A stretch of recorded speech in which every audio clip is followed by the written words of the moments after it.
kami dari FG4 akan menampilkan role-play serta PPT di akhir untuk berkenaan dengan materi kami tentang tarif dari Donald Trump. Sebelumnya, perkenalkan nama saya Aris Raini, saya di sini sebagai narator.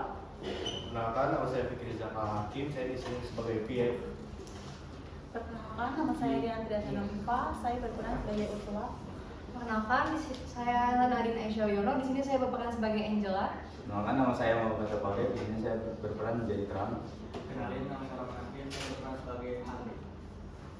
Baik. Tarif dan taktik perang dagang yang menggoyang dunia. Langit mendung, petir menggelegar, lampu sorot menyorot ke dalam Oval Office Donald Trump. Duduk gelisah di balik meja resulet, menatap dokumen berjudul Operasi Pembalasan Tarif Maut. Mereka pikir kita lemah.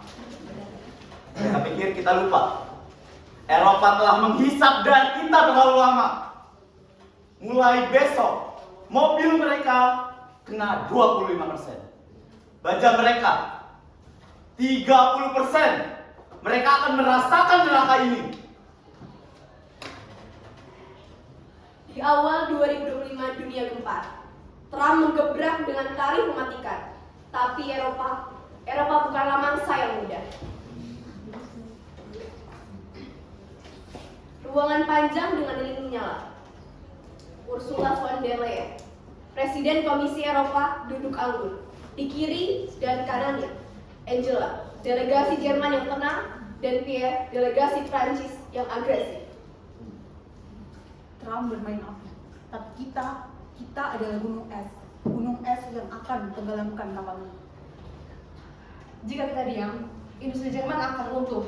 Kita perlu pukul balik, tapi yang tepat sasaran. Cukup! Biarkan border AS 25%, motor Harley 25%. Biarkan mereka tersedak produk mereka sendiri. Kita beri mereka 90 hari untuk menyadari kesalahan mereka. Pabrik murah, Harley. Wakil pengusaha Amerika Serikat berdiri di depan para buruh. Suasana tegang, ia memegang mikrofon yang bergetar.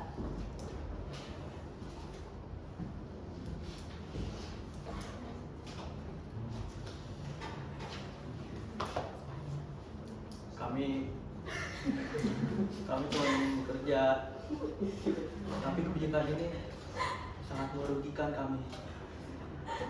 Jika tarif ini dilakukan, ribuan orang akan hilang segalanya.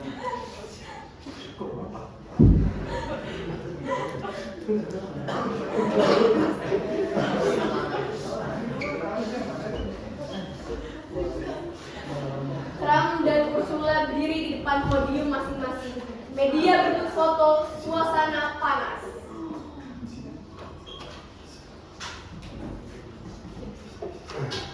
Kita tunda tarif ini, for now. Tapi, jika Eropa tak adil, kita akan lakukan lagi, lebih keras. Kami bukan pihak yang suka mengancam, tapi jika Amerika memaksa, kami akan menghancurkan pasar mereka. Pilihan ada di tangan Anda, Presiden Trump.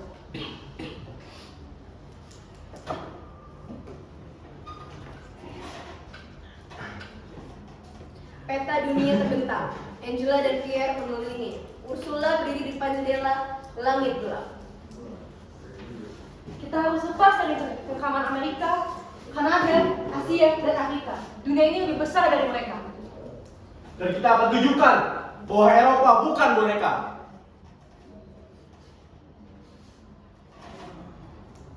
Mereka pikir kita lemah. Kita akan menghancurkan mereka dengan cara pahit. 2025 tahun dimana perdagangan bukan lagi soal uang. Ini tentang kekuatan. Ini tentang prestise. Uni Eropa telah memiliki jalan mereka. Balas, tapi bijak, negosiasi, tapi siap perang, dan dunia menahan. Terima kasih.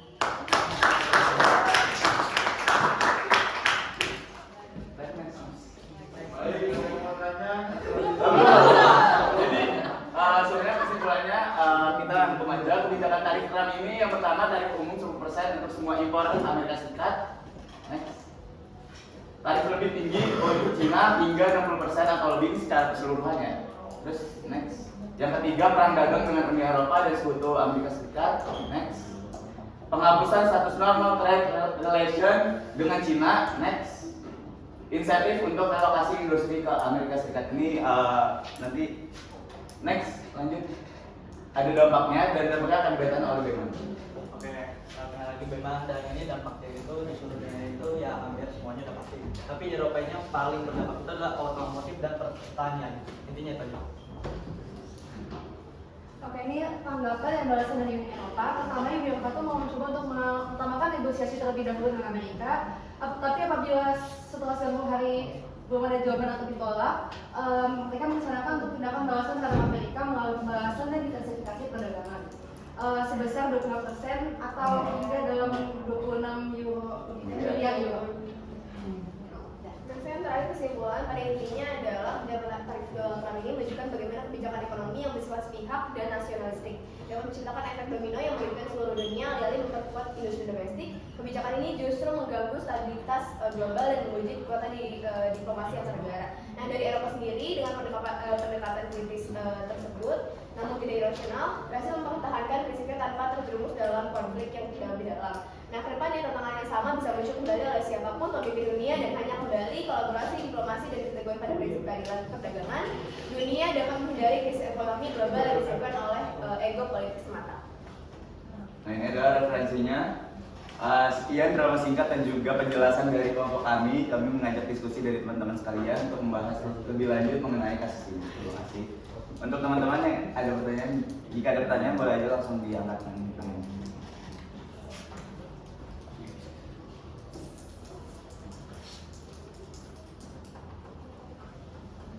Ayo. Kalau ada saya mau ikut nanti. Wih, kok gitu? Bukan. Jangan nanya. Udah.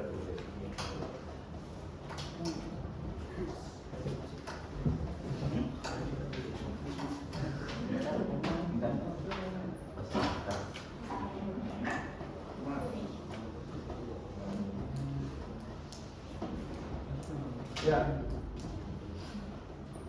Mana? Masih. Pertama kembali ke Kira dan Maki menjadi departemen Elektro. Ini simpel aja sih.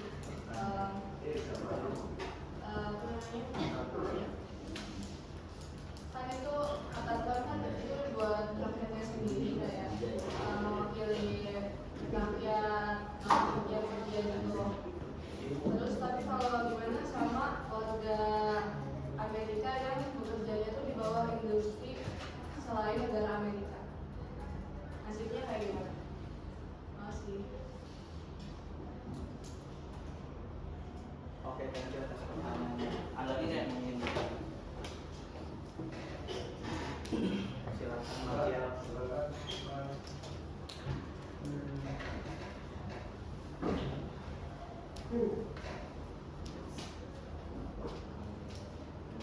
Saya lagi Mafiel Pas mau nanya. Sebenarnya lebih nanya ke dari sisi apa ya, gimana ngomongnya? Ini kan bahasa Uni Eropa, ya.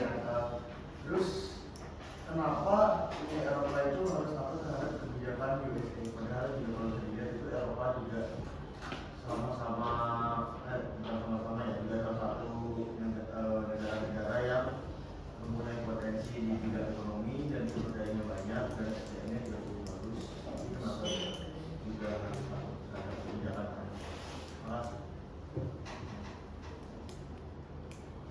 Baik, kami akan berdiskusi terlebih dahulu untuk menjawab pertanyaan dari teman-teman sekalian.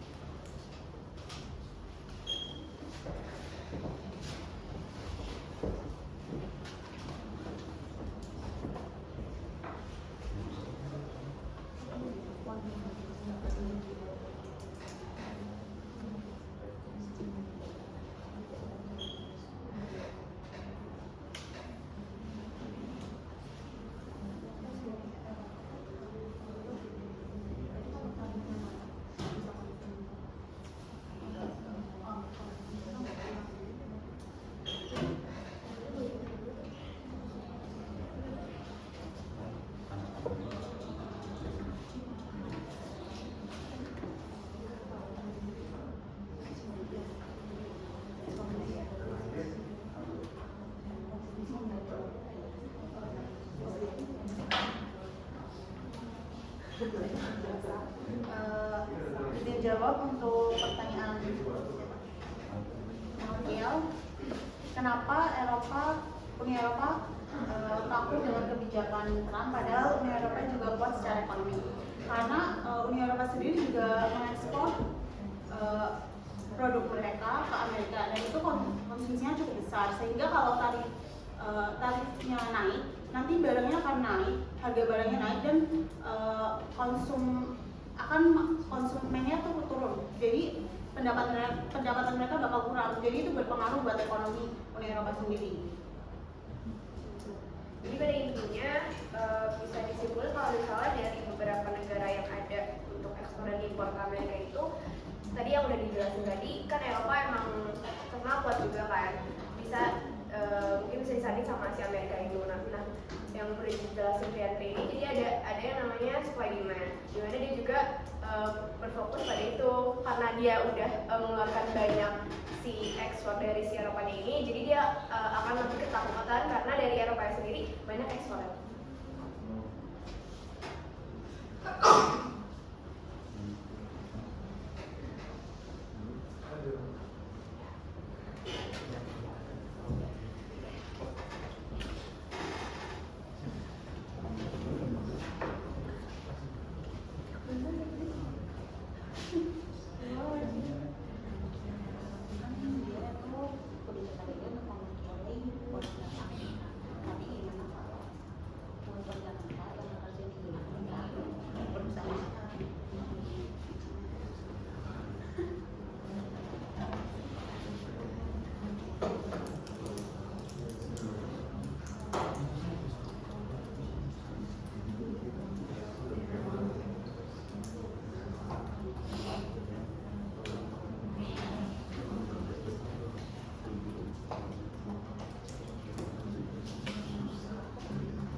Tadi aku mau jawab pertanyaan dari Mira ya. Oke, tadi pertanyaannya tuh gimana nasib warga rakyatnya, warga industri yang tinggal di Amerika, itu kan? Ya, warga Eropa yang tinggal di Amerika.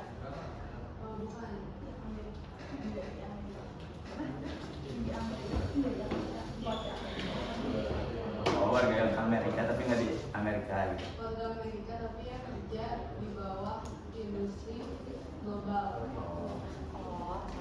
Oh nggak ada Eropa. Jadi dia nanya Tapi di Amerika kerja. jadi secara general, di bawah industri Amerika kan general, nggak ada hubungan. Sebenarnya kebijakan Trump itu kan dirancang untuk bekerja di dalam Amerika Serikat kan. Di luar negeri justru bisa terkena dampak negatifnya itu, tapi ada syaratnya jika perusahaan mereka itu kena tarif balasan dari Uni Eropa. Yang kedua, ekonomi global itu melambat karena perang dagang. Yang ketiga, biaya hidup di Eropa naik akibat inflasi. Jadi meskipun kebijakan ini kayak pro American worker, tapi belum tentu menguntungkan bagi warga Amerika Serikat yang bekerja di Eropa maupun negara lain. Jadi kayak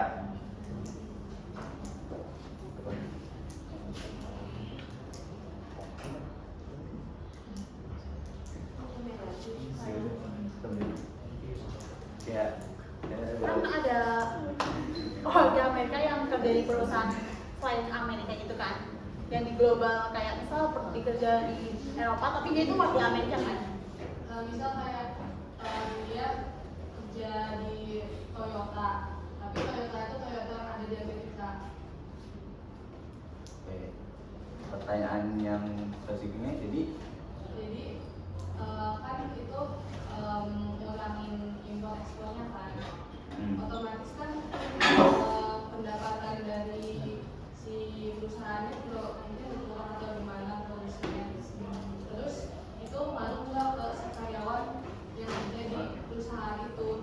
terpengaruh. Karena mereka tuh siapa tahu mungkin perusahaannya ada yang terkena tarif dari balasannya dari Uni Eropanya kayak. Terus habis itu ekonomi globalnya juga melambat karena perang dagang.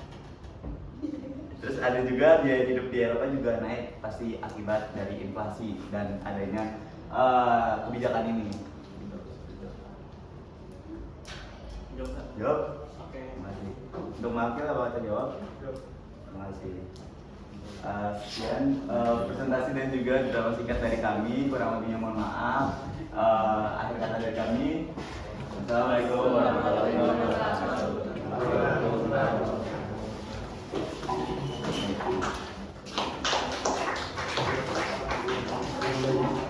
FG2 terakhir. Ini sandiwara apa?